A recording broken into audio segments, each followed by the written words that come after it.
That Don't Sound Right is a podcast about talking the way we did before the internet. When you could not prove anyone right or wrong, all the expertise was contained in the people involved in the conversation. We hope you enjoy our conversations. And as you listen, if you find yourself silently saying, that don't sound right, send us a comment. You're one of us. Do you guys just dream about making it big on this? Do you remember what my answer was? What's that? Absolutely. Yeah. I dream about it.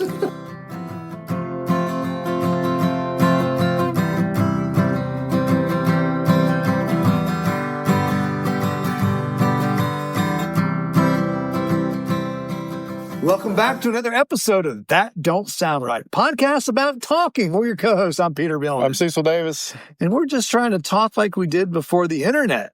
No Google, no fact-checking, no strange voices in our heads, just what we know. Yeah.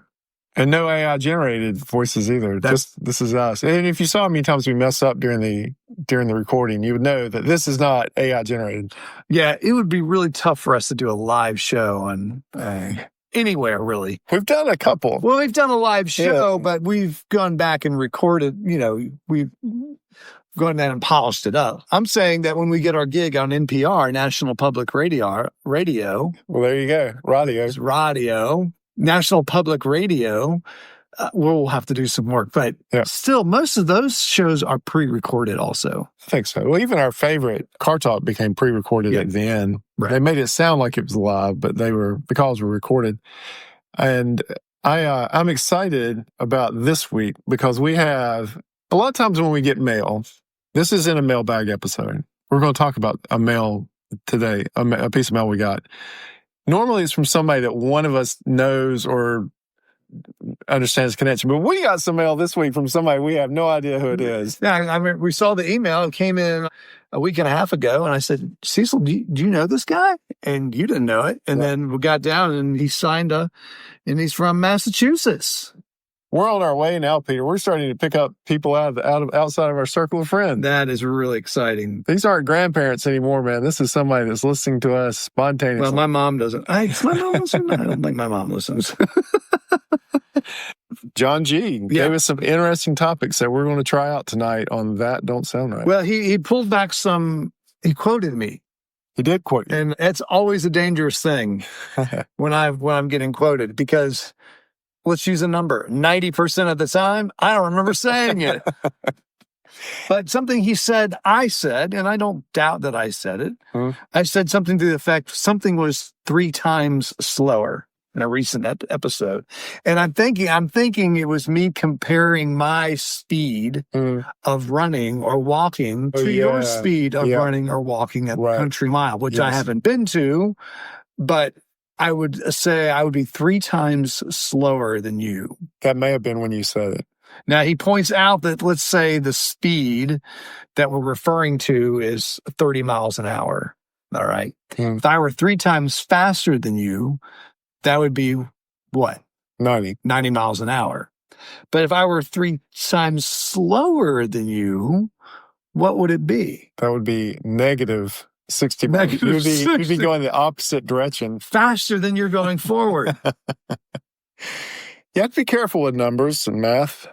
Math is important. But maybe and what he pointed out is maybe what I should say is I'd be going about 1/3 your speed, which is 10 miles an hour. That's what I'm implying. Right. But 3 times slower has that dramatic effect to it. The 3 times is what gets us. And he saw right through me. He didn't fall for the Billman effect. He saw right through my drama. John, welcome to the show. Don't fall for the Billman effect. I have fallen for it many times myself. But I think what he's getting at is that 3 times, when we say that, there's a dramatic effect of that. Yeah. Because we were talking about, people are like, I'm going to give 110% at work this week. So that means you're going to work 44 hours.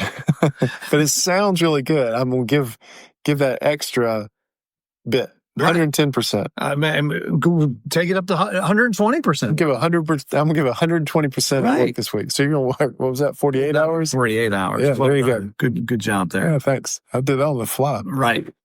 Or my favorite is when someone's, you're talking about doing something, they say, we're going to do a 360 here. We're going to turn this team around. We're going to turn this team around 360 degrees. Now you're going in the same direction that you were starting. So what you meant, or what we mean is, we're going to turn it 180. Right. And go in a different direction. Or maybe 90. Or 45 degrees. Well, 180 sounds incomplete.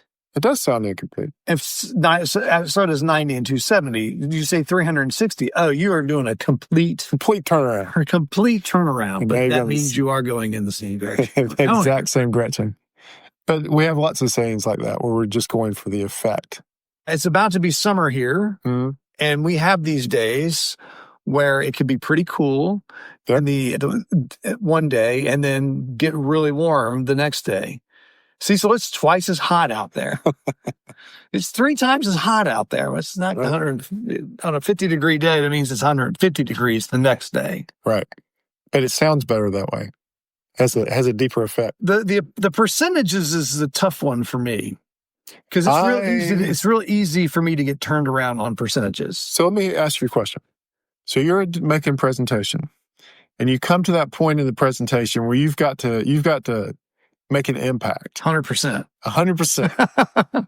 And so you're coming up on that piece of the presentation, and you are now deciding to say, guys, 30% of the market is going to go in this direction. And as you're coming up on that point, you haven't said 30% yet. Right. What is happening in your mind? Are you doing the math in your mind and actually getting yourself to the point that you believe that 30% of the market is going that way? Or are you just making that number up? No, I'm doing the math. Okay. Well, you're an engineer. Yeah. And and also in my business, I really have to stick to the facts. Yeah. And I've gotten in trouble by not sticking to the facts. Right. And it's better just to stick to the facts. Now, the facts can come from a lot of different directions, and you can interpret those facts in a lot of different ways. But still, you always have a basis. Yeah. You always have a basis for that number, that 30% number you threw out. Okay, maybe I'm 50% wrong.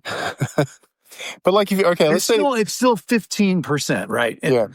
Whatever presentation that was, 15% would still be significant. But let's say it's not hot stakes. Let's say it's not like a presentation, but you're arguing with you're debating with a colleague. Do you ever when you throw that percentage out there, are you pretty sure that that's the right percentage, or are you just like... Me personally, yeah, I'm always running the numbers, man. Are you? I really am. Now, where I get messed up sometimes on the numbers, on the percentage, is what number do you start with as your basis, and then how do you get to the percentage? Right. Is it 50% more, or is it 100% more? Yeah. Right. And I'm not good at knowing, because 50% more is significant. But some people think what 50% more is, they will characterize it as 100% more. Right. And that's why I get into trouble. But as I'm coming up on that, like if I'm debating with you right now and I wanted to make a point, in my head I'm thinking, like if you ask me how many tablets are made in America every year. Okay. Let's play. Yeah, okay. All right. So you're a pharmacist? Well, I'm not going to say pills. We have already established that we don't make pills anymore. We make tablets. How many tablets are being produced in the United States? This is where, so how many tablets? Well, it has to be a ratio though. You'd have to say, what percentage of the medications being produced are tablets? That's fine. All right. Yeah. Yeah. I would say of the tablets being made currently in America, 70% are tablets. Now, how'd you come up with that number? Okay. That's that. So in my head, I think I'm doing the same thing you're doing. Yeah. Is that I'm thinking about the basis.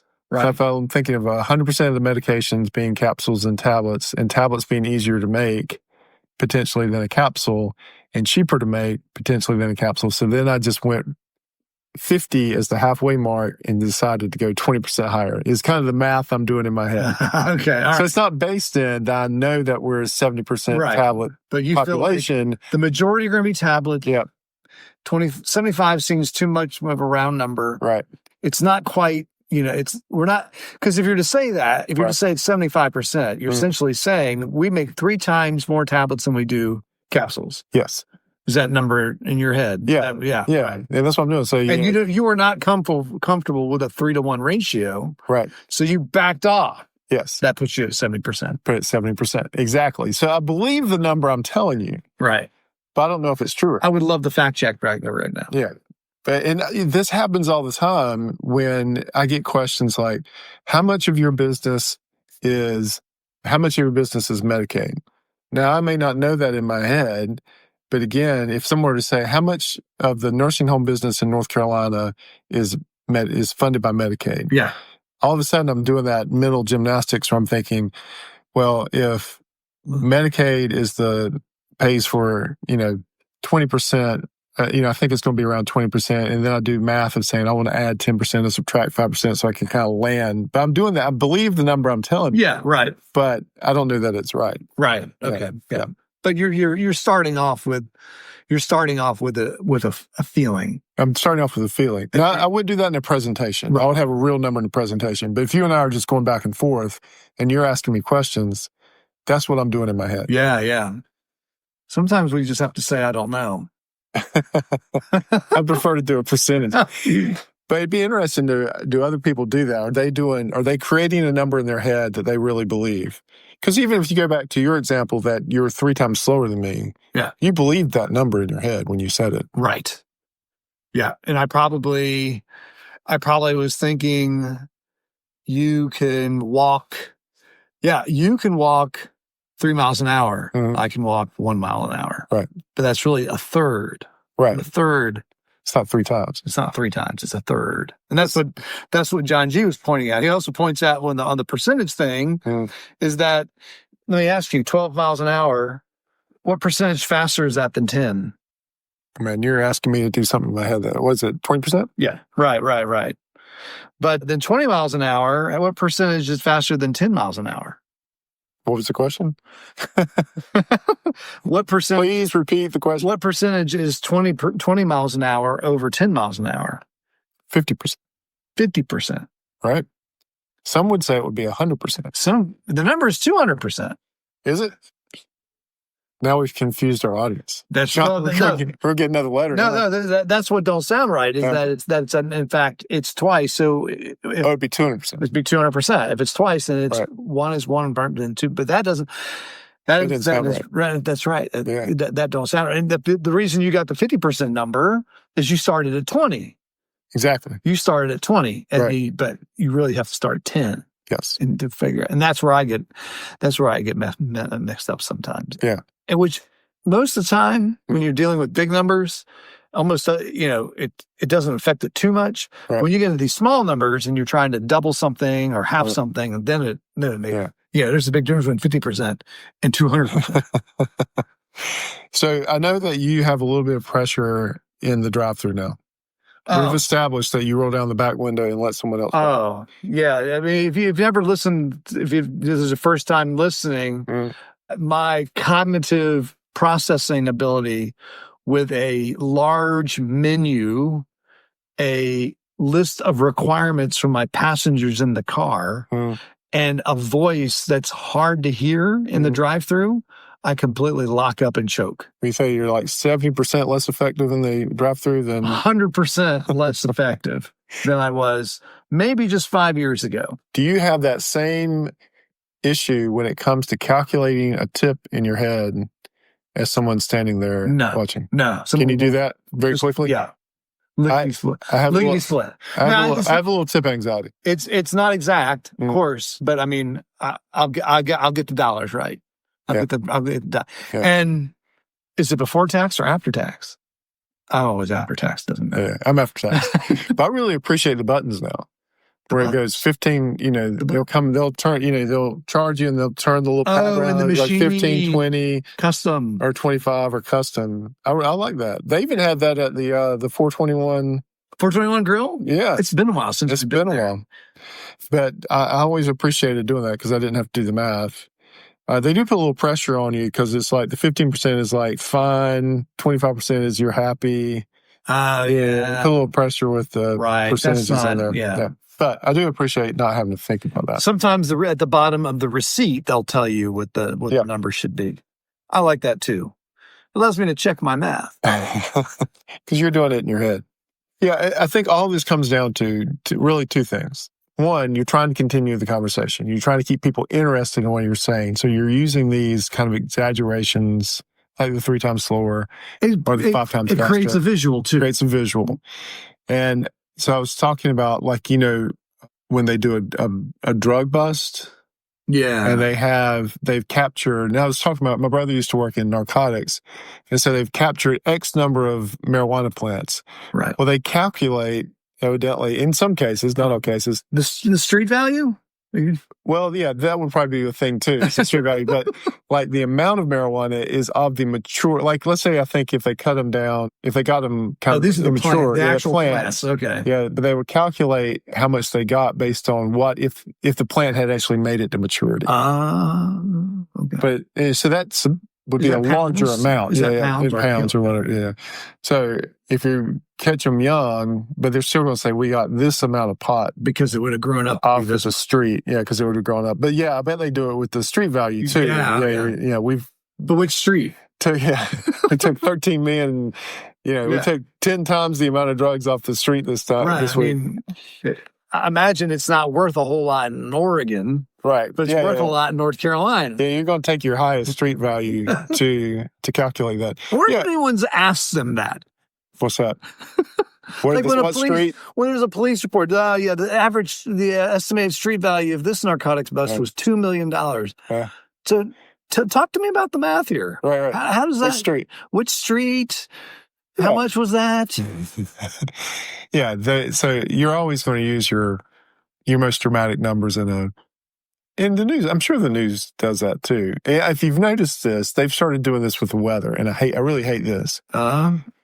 Used to, a storm would come across the nation, and it would just say, "There's a big storm coming up out of the south, and will be moving through the Boston area." Okay. Now they say 24 million people will be affected this weekend. That's right. They do. And I hate that. Why is that? Well, because it sounds like every weather event that was just a weather event in the past is now this national emergency that's going to just wipe out all these people. We're all wet. Yeah. So, 24 million people are being affected this weekend. I was like, yeah, but it's just the same storm that came through last year that affected 24 million people. In fact, I promise you, over the course of this year, 380 million people will be affected by weather. Yes. Right. I mean, like, if it rains tonight in Charlotte, a couple of million people are going to get rained on. But then you shouldn't characterize it that way. 2 million people will be affected by a storm tonight. Well, it rained. That's why they've named these storms. Why is that? So you have someone to blame. It's overblown, man. It's just, I'm glad this letter came in. Yeah, this is good. I'm going to be a little more careful with my language now. Yeah, me too. And John G, you point out to us whenever we do something like that. This is great. It's been exciting to have a new listener to talk to. There's been some other people tell me they're going to. He's been a listener for a year and a half. I mean, I'm sorry, not a new listener, a new mailbag. But someone. He's going back and listening to the old episodes too. Right. Reminds me we probably need to go and do some AI processing on some of those old ones that make us sound way in the background. I've done a few. Yeah, I know. I've tried to do a few, but I need to do more. I need to do every time we do one, I do one of the old ones. Oh, that's a good idea. Because we've got some AI time saved up, don't we? I haven't gotten quite into that rhythm. But several people that were new listeners have gone back and picked up old episodes and told me that they enjoyed our originals. Oh. The original episodes. Okay, great. Yeah.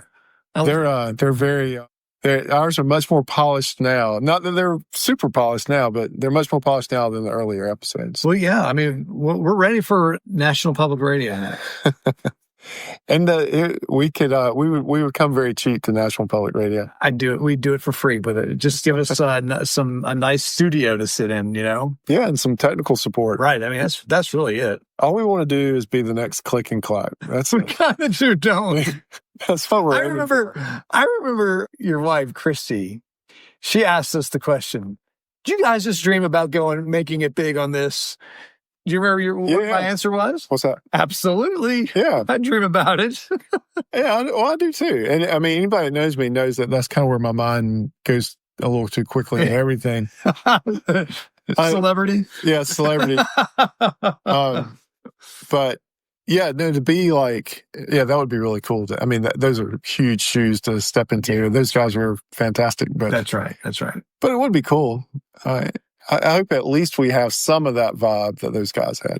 That's one of the vibes we've been going for. I've started listening to them again. They've taken all the episodes and turned them into a podcast. Okay. All right. So you can access them on the podcast platform. Oh, that's good. That's good. Yeah. But it's interesting to go back and listen to them, because some of the episodes are so old now that they're talking about cars. The cars they were talking about, could be a 60s or 70 model car, but it wasn't that old of a car when that show started. No, not And they were talking about, so it's really fun to go back and listen to. And you can tell that they've modified them maybe a little bit and taken out some stuff here. That's too bad. Because not everything translates into modern tech. Who knows? They might not be allowed to say some things that they used to say. Yeah, I'm sure they had to modify a lot of that stuff. Or just not use that episode. Yeah, absolutely. All right. Well, it doesn't sound right, but you have come to this episode that was at least 2 times better than any other episode. I felt like I was speaking half as slow. Before we close, we want to thank everyone for listening. If this is your first time and enjoyed the conversation, would you consider hitting the subscribe button on the platform you listen with? Also, if you're a long-time listener, medium-time listener, or a brand new listener also, give us a rating, leave us a review so others can easily find us and join the conversation.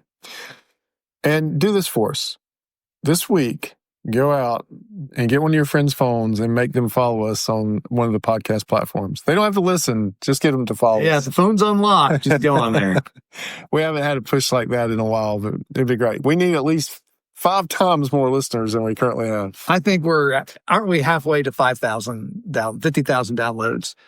We are over halfway to 50,000 downloads. We're almost to 30,000 downloads. That's the next badge that we get on our platform. All right. So we probably need about 10% more. All right. That Don't Sound Right is a production of TRSR Podcast in conjunction with Campbell City Studios. I'm your co-host and sound engineer, Cecil. Peter's your other host and does all your web design. Camille's your barista. Emily does your graphic design. Ella does your Instagram. Giorgio tests our merchandise. Brent is our international brand ambassador. And as always, listener number 1 is Scott. So until next week, keep talking. And stay curious.